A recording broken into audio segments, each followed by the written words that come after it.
ay mga kauban ako nga manindahay, karinderya o katong nagnegosyo fried chicken. Inato-ato lang.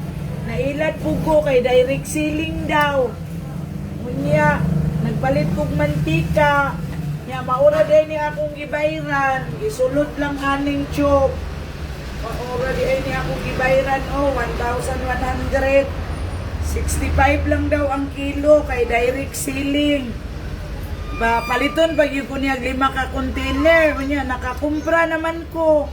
Isa na lang akong gipalit. Andaris, tubig na ni. Mga kapwa manindahay, ayaw mo pa ilad. Huwag na ay mamaligya nga mantika nga muingon na direct selling ha. Kay ilad ra di ay. Tubig ang sulod, oh. Ambir, dahil nagugugkabo, dahil. Oh.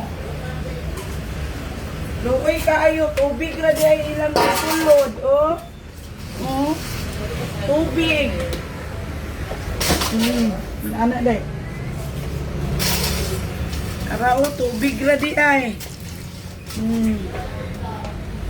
Ay, nako.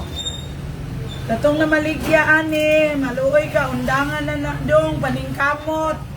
Ayaw pag negosyo, binuang. Ako lang yun ning i-share kay maluoy ko ba. Sa basinapay mailad, nag-apas nga barato kay diferensya 25 pesos per kilo. Niya di ay tubig di ay ang sulod. Okay na?